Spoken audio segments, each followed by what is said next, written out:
Theo Greminger and I are back with bold predictions for Week 14 for the fantasy playoffs. We're sizzling, man. Couple weeks off, but now we're back and we're better than ever. And this isn't the last bold predictions show of the year. We've got a couple more scheduled in December. Fantasy football does not sleep at playerprofiler.com. Theo, give us a bold prediction. Yeah, so we're talking about the fantasy football playoffs. And last year, Matt, entering the fantasy football playoffs, you had Travis Kelce, your highly drafted veteran tight end, and Sam Laporta, your red-hot rookie who was leading the position in fantasy points. Those two guys were viewed as the tight end 1 and the tight end 2. It ended up being David Njoku and Evan Engram who ended up winning leagues. Pretty much every single fantasy league you were in, one of those two guys was on the winning roster. This year, it's setting up almost exactly the same way. You have Brock Bowers, who's going to finish as the tight end 1 overall, sort of in the Laporta role. Then you have Trey McBride, the highly drafted veteran, who's just dominating targets coming out of Arizona's bye week. Those two guys are pretty much the chalk, tight end 1, tight end 2. But this year's David Njoku and Evan Engram is Jonnu Smith. And Jonnu Smith has been absolutely dominant of late. This is a player that's in an absolute perfect fit, Matt, with Mike McDaniels. The whole narrative that no tight end can succeed under Mike McDaniels has been completely blown up. Over the last 7 weeks, Jonnu Smith has averaged 17 points per game. He's already at career highs in receiving yards and catches.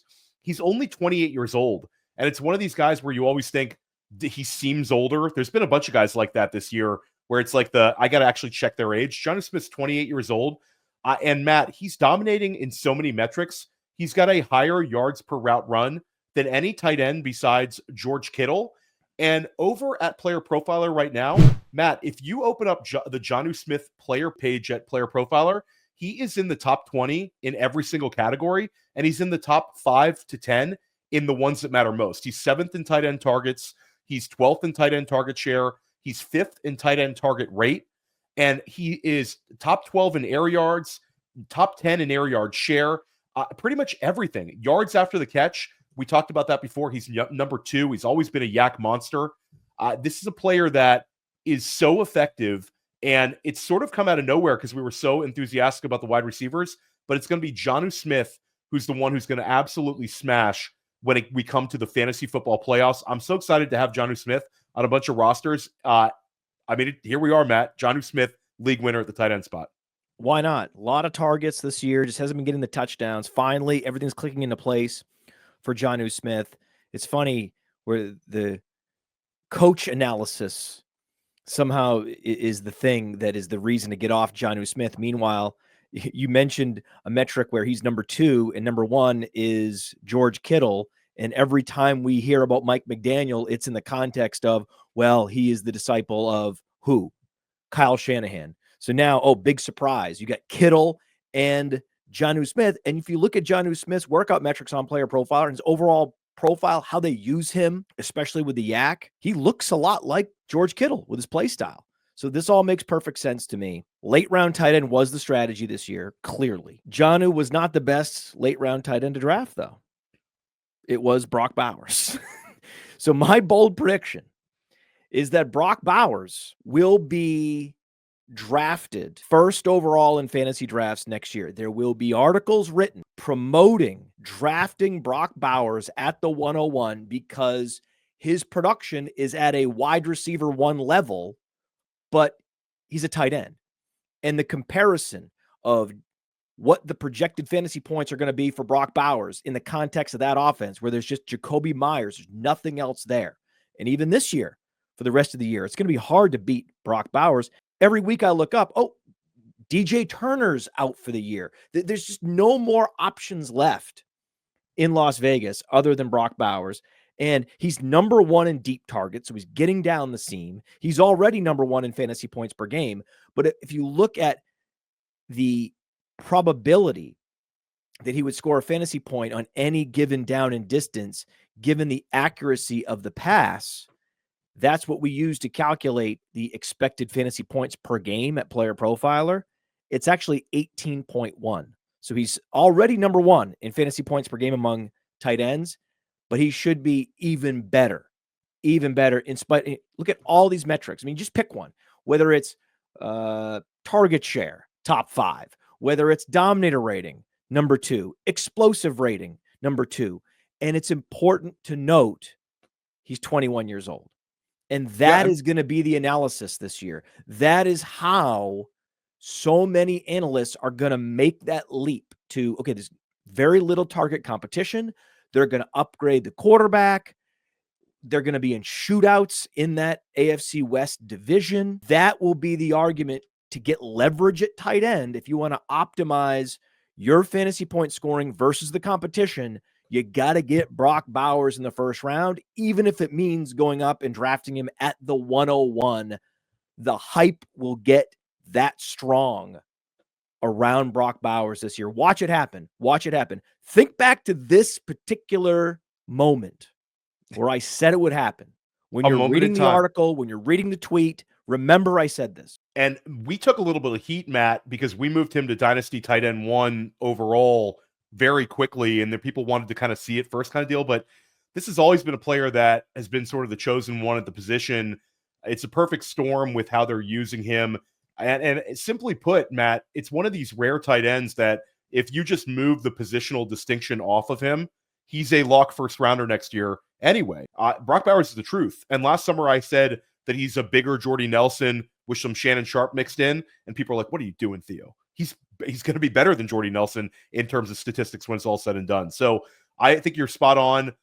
People made the argument for Kelsey. Why not make an argument for a 22-year-old with the same sort of leverage that Kelsey gave you? The argument also is going to be that he'll get more red zone targets. That 2 areas on Player Profiler where he's not top 5, red zone targets and target quality rating. The argument will be that on these deep targets, because he's getting deep so often, rolling up so many yards, those deeper targets will be more accurate and he will be targeted more frequently in the red zone. And that's how he's going to get to 20 plus fantasy points per game. And that's how he's going to be this incredible positional advantage for anyone that drafts him. And that will be the crux of the argument to catapult him up to 101. Like, hey, it will be a hot take for sure. Like, he's not going to be the 101 in ADP, but there will be takes.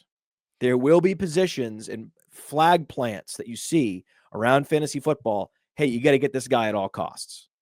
Yeah, no, I'm with you. And another player that I think is going to be vaulting up the 2025 rankings, and he already is Bijan Robinson. But I think it goes further than that. We're talking about the fantasy football playoffs. Let's talk about Bijan Robinson as a league wrecker. I think this is a player that's going to just impose his will throughout the fantasy football playoffs. Matt, we saw Atlanta have that very disappointing outcome against Denver heading into their bye week where everybody was shut down. Bijan was shut down. Drake London was shut down. The entire Atlanta Falcons passing game was shut down. And then coming out of and he had his lowest scoring PPR week of the season, only about 10 PPR points. You hate to see that as a manager when you're going to lose your stud heading into the bye week. But Bijan more than made up for it coming out of the bye week. He had 32 touches, which was a career high. He had every carry inside of the 10-yard line. So, you know, in those early season games, you'd see Tyler Algier mixing in annoying presence in the red zone. That's completely gone. So Bijan ends up getting you a rushing touchdown. He has 26 carries. He has 6 catches on the week, and he continues to show as a receiver week in, week out. But now he's had 6 out of his last 7 games played with 21 points or more. And Matt, how do you protect a quarterback who is struggling as much as Kirk Cousins is? You do it with getting the ball to Bijan Robinson as much as possible.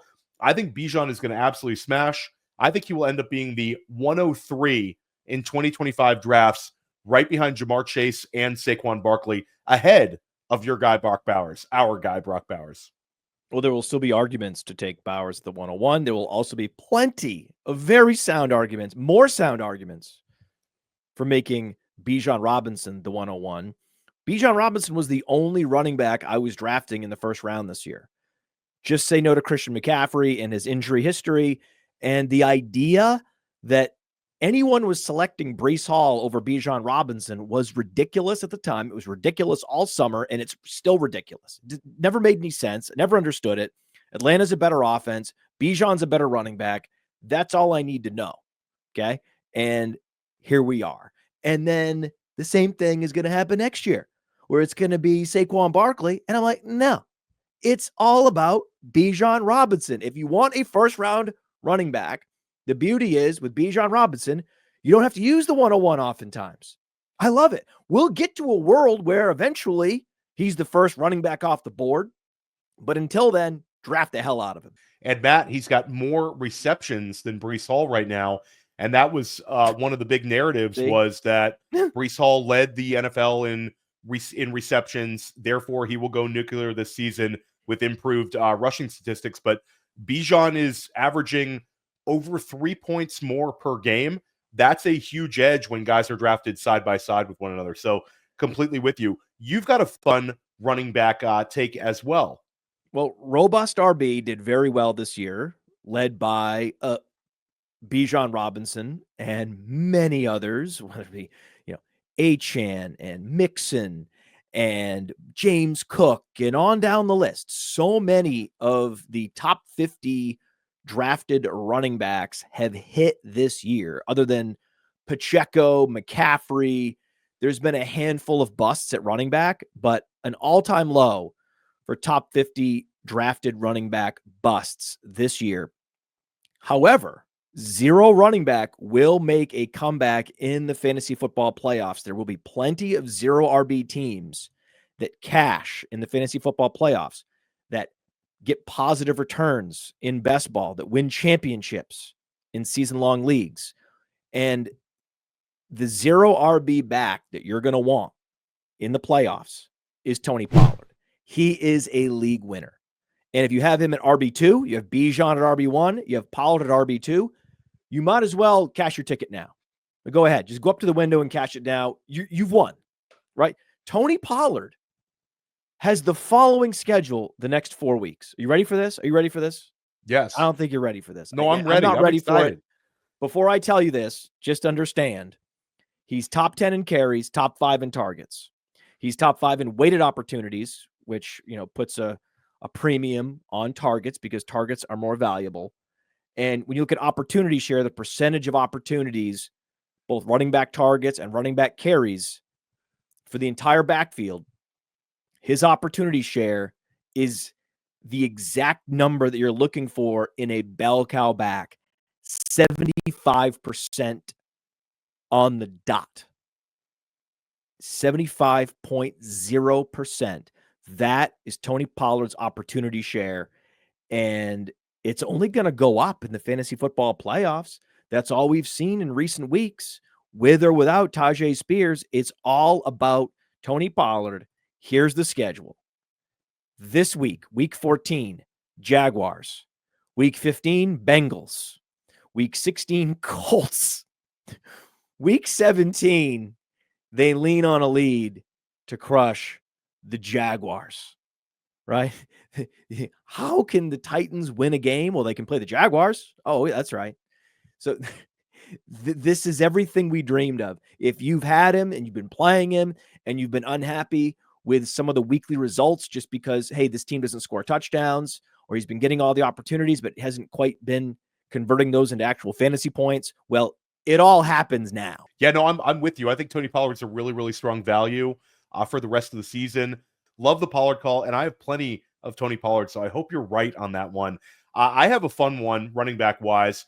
So Devon Achane is a player that we've been very high on, a player profiler for a while.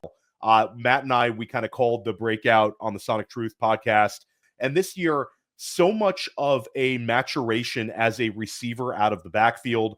This is a player that is leading all running backs in touchdown catches on the season by a wide margin. He has 6 touchdown catches at the running back spot. Very, very special. This is a player that is number 2 in target share at the running back spot. And this is despite all of those weeks playing without Tua Tagovailoa, where it was just completely dead offense, where all of his stats got kind of pushed down because of that.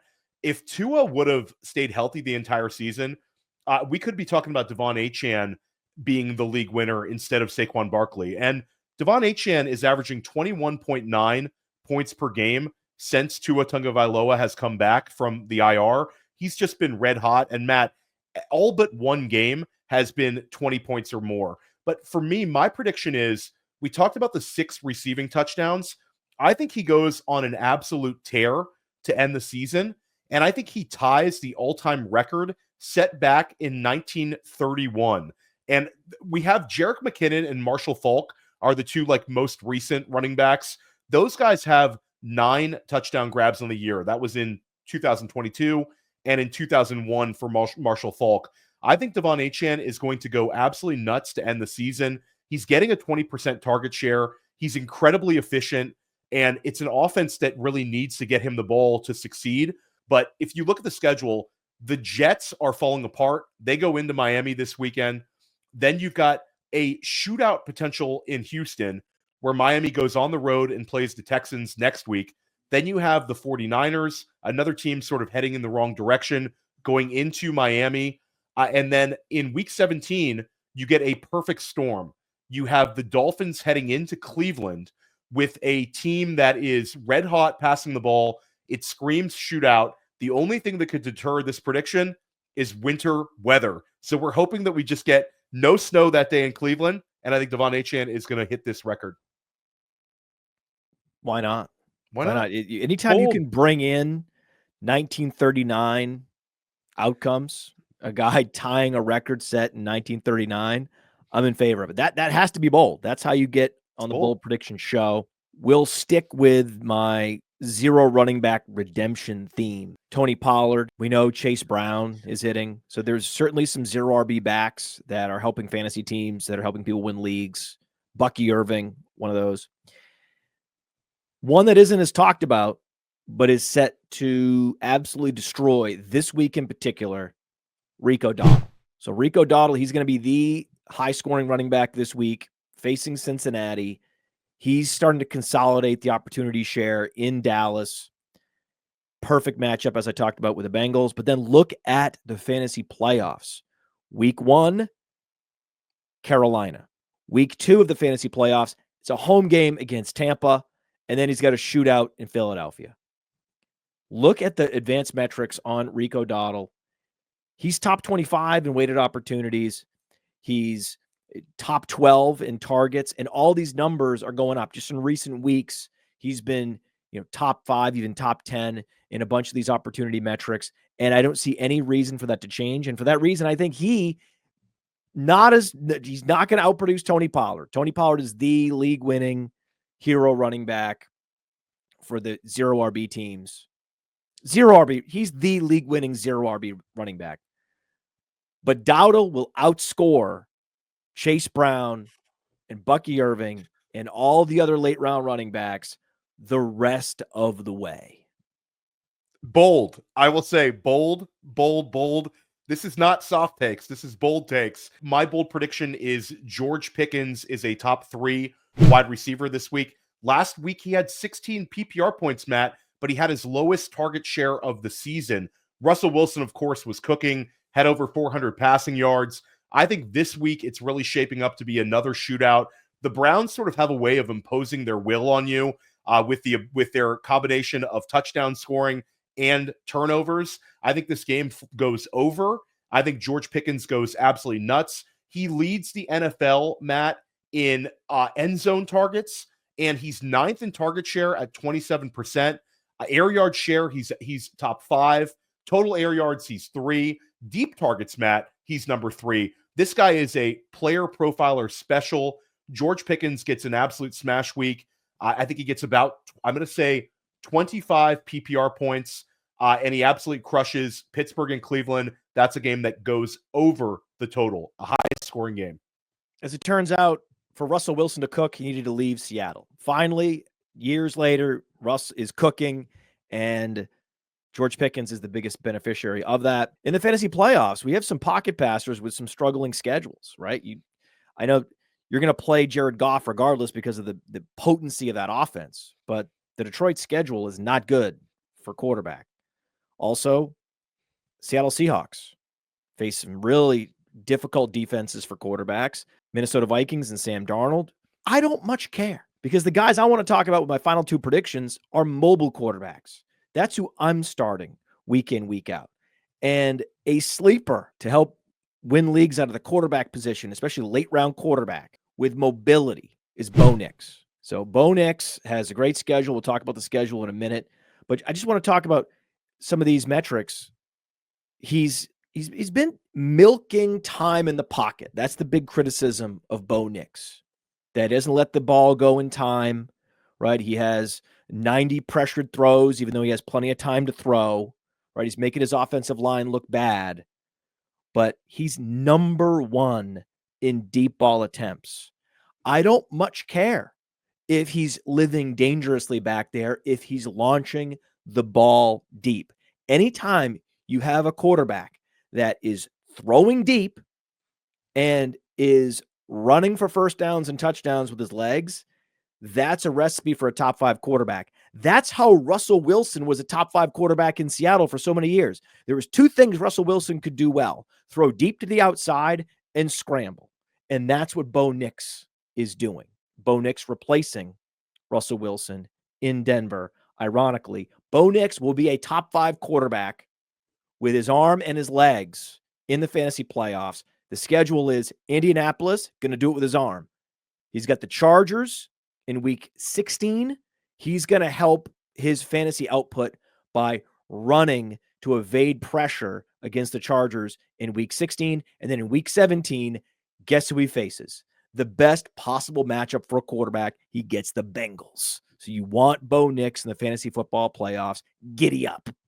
Yeah, and I love Bo Nix. I think Bo Nix is awesome. And I think a lot of these nerds, and yeah, I'll call them nerds, the people who want to poke holes in Bo Nix's game, part of being a successful You're talking about Bill Barnwell? Well, he was in the mix, not specifically. When you're able to thrive in a system, that's a good thing for us in fantasy. That's not a bad thing for us in fantasy. And it's almost like being good in this system is being held against him. And Matt, wait till they get him some weapons next year in Denver. The 2025 draft, the top 4, I'll make a bold prediction now, and I think I'm going to nail it. Number 1, Jacksonville Jaguars take Travis Hunter, wide receiver / cornerback. Number 2, the Las Vegas Raiders take Cam Ward, the quarterback from Miami. Number 3, the New York Giants take Shedeur Sanders, the quarterback out of Colorado. And then 4, Matt, this has been the one with the New England Patriots where it's like, hey, we don't know which way they're going to go. Maybe they take an offensive lineman. Maybe they take an edge rusher. Maybe they take best player available. But I think it's going to be another year where fantasy football dominates the beginning of a first round. The number 4 overall pick is going to be Tet McMillan, T-Mac out of Arizona, the big wide receiver. I think he's an absolute stud. I think he will be also highly drafted in redraft next year, and I think it'll be warranted. This is a player that people are going to love, and I think he's going to end up going inside the top 5 and being attached to Drake May in New England. Tet McMillan, people are going to absolutely love his game. The more you dive into him, the more you realize the fantasy potential. He's the next big outside wide receiver to dominate in the NFL. I think he's awesome, and I think he's going to be a great fantasy asset. You're saying he's next year's Malik Nabers. That's what you're saying. Probably slightly below Nabers in the hype level. It's a bold prediction show. No, I'll go. He's next year is better than Brian Thomas, but similar outcome. Jeez, Brian Thomas, that's pretty good. You go right up to the sun, but you don't quite. No, I don't fly. I don't. You don't quite let the wax burn off your wings, do you? So we talked about Bo Nix. Bo Nix, Cortland Sutton, by the way, league winning stack, best ball winning stack. The problem is, it's not the best ball stack. The best ball stack will end up being, you guessed it, Jaden Daniels and Terry McLaurin. And Terry McLaurin in particular, number 2 in dominator rating, 43% on playerprofiler.com. Also number 2 in QB rating when targeted. Okay, that's also why he's number 2 in best ball points added. So you might be with that. There's Jamar Chase and there's Terry McLaurin. That's who you wanted this year in best ball. And Daniels, McLaurin stacks are going to win millions and millions and millions of dollars for people across best ball, underdog, FFPC. there's going to be a lot of money these guys are going to make for fantasy gamers. I'm excited to see the windfall. They play New Orleans week 15, Philadelphia shootout week 16, and another shootout against Atlanta week 17. Let's go, Commanders. Yeah. Let's go, Commanders, and the Bijan Robinson versus the Commanders game in week 17 for all of the money, according to the Podfather. We will be back next week with bold predictions for the fantasy football playoffs. We will see you soon. Hey, I want to thank you for being part of this broadcast. If you have any thoughts on it, leave a comment. If you enjoyed it, make sure you leave a like. And if you want to see more shows on the Player Profiler channel, subscribe to it. That's how we know you want more.